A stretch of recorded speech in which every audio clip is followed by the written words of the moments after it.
Okay, so kanina pinag-usapan natin etong si Chis Escudero na gusto niyang mangyari ay 20th Congress, siya pa rin ang Senate President. Pero alam niyo naman pagkatapos ng eleksyon nanalo si Soto at talagang open talaga siya na binabanatan etong si Chis Escudero because he's also gunning for the Senate presidency. At nakikita naman natin, tama naman din ang mga posisyon nito ni Tito Soto. Bagamat hindi nga po siya isang abogado, importante naman din po sa pagpapatakbo ng Senado at maging ng impeachment court ay master mo ang rules ninyo, yung parliamentary rules and procedures. Importante yon para maging smooth yung inyong mga day-to-day businesses. Di ba? So sabi rito ni Joel Villanueva, ito daw pong si Chis Escudero ay meron daw at least 13 na solid na mga nakasupport sa kanya. At kabilang po doon ay ito hong magkapatid na Tulfo. What are disappointing. Pero sabi naman nga po sa balita, si Mig Zubiri ang nagsabi nito na ang veteran bloc, meron palang ganun veteran bloc diyan sa Senado ay nakasupport po para rito kay Tito Soto. Ayan o. Sabi ni Mig Zubiri. Kasi sinabi niya na hindi ako kasali sa laban, hindi ako tatakbo pagka Senate President. Sabi niya, I am for a leader of the Senate who will keep protecting the integrity, at yun po naman ang sinira ni Chis, diba? And traditions of the Senate. I don't want Senate leader who will be a dictatorial type. Wow, pasok na pasok si Chis Escudero dito sa pagiging diktador.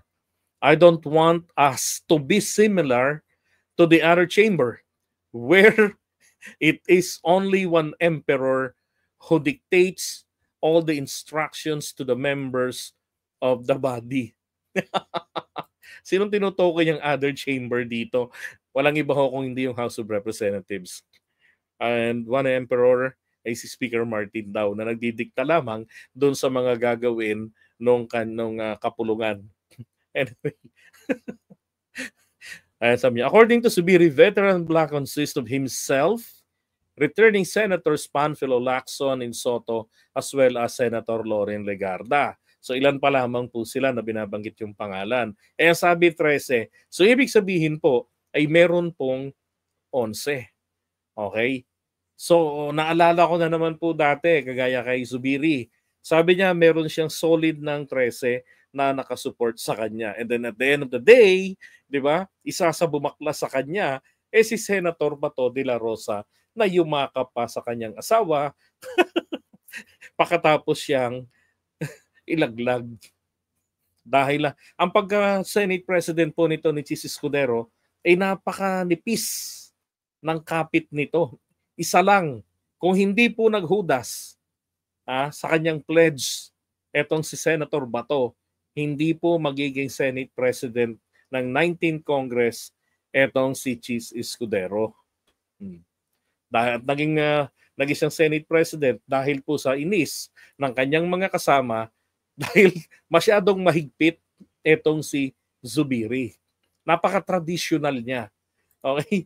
Ito pa, ayaw niya ng Zoom.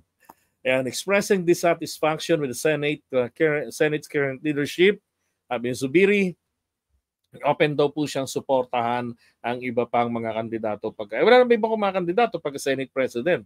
Amy Marcos, nako kahit Marcos pa yan, imposible ho yan maging Senate President. I think right now there's a lot of people angry at the Senate. Totoo po yan, marami. Di ba? Ang dami nga nag-rally nun eh. Tapos sa SOCMED, minumura sila. And my worry is one day, the Senate might lose its relevance. People will just say, abolish the Senate.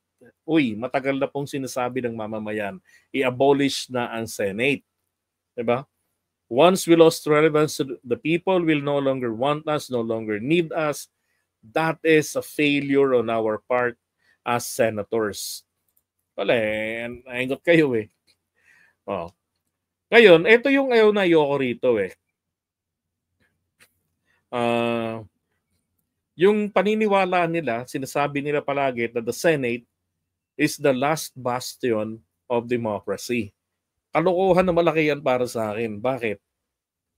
Kung talagang ang Senado ang last bastion of democracy, bakit hindi nila pakinggan ang boses ng taong bayan at sundin nila? Ang ginagawa nila, pag narinig nila ang boses ng taong bayan para sa pagtatama ng nilalaman ng saligang batas, pagtatama ng ayos ng anyo ng ating pamahalaan, ayaw nila dahil natatakot sila.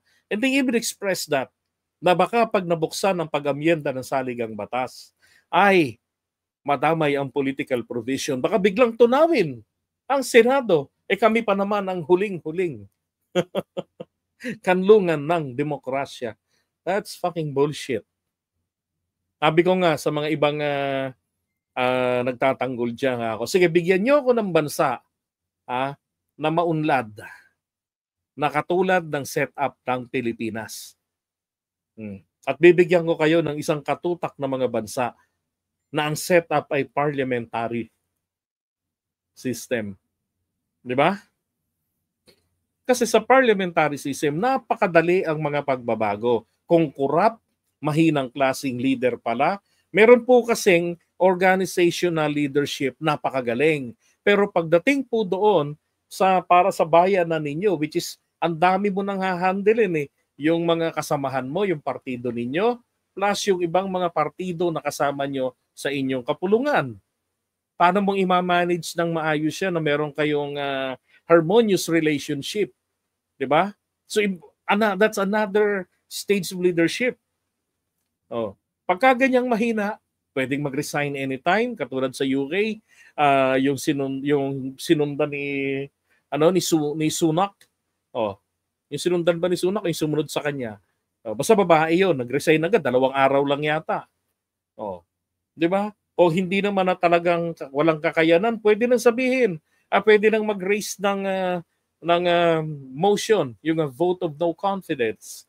Ipinadideclare, Mr. Chairman or Mr. Presiding Officer, I move to declare the position of the Prime Minister as vacant. Ganon. Tapos ngayon, pag titignan kayo kung sinong pabor, ayes and nice lang yan. Di ba? Pagka majority ayaw na babakante nila, di tapos ang laban. Pagpukpok ng gavel, okay, the position for Prime Minister is hereby declared vacant until we choose the new, di ba, Prime Minister. Tapos ngayon, magbobotohan sila sinong papalit. Ang bilis ng transition within that day. Walang eleksyon, walang political drama, walang gastos. Diba? Walang palit-palit ng mga cabinet officials. So yung mga ganyang pagbabago, ayaw nilang sundin sa taong bayan. Ang gusto lang nila, manatili sila dahil ang lalaki ng sahod nila. Kung totoo na ang Senado ay para sa taong bayan ang pagsisilbi nila, dapat ang gawin nila, ang sweldo nila, minimum wage lamang. Tignan lang natin. Last bastion of democracy. Kaloko. Okay, so buyers na po. At kita-kits po ulit tayo bukas, loobin ng Panginoong Diyos. Alright, so magandang good morning po sa inyong lahat. Thank you so much. And please don't forget to hit the like button and share niyo po yung ating live tonight. Thank you.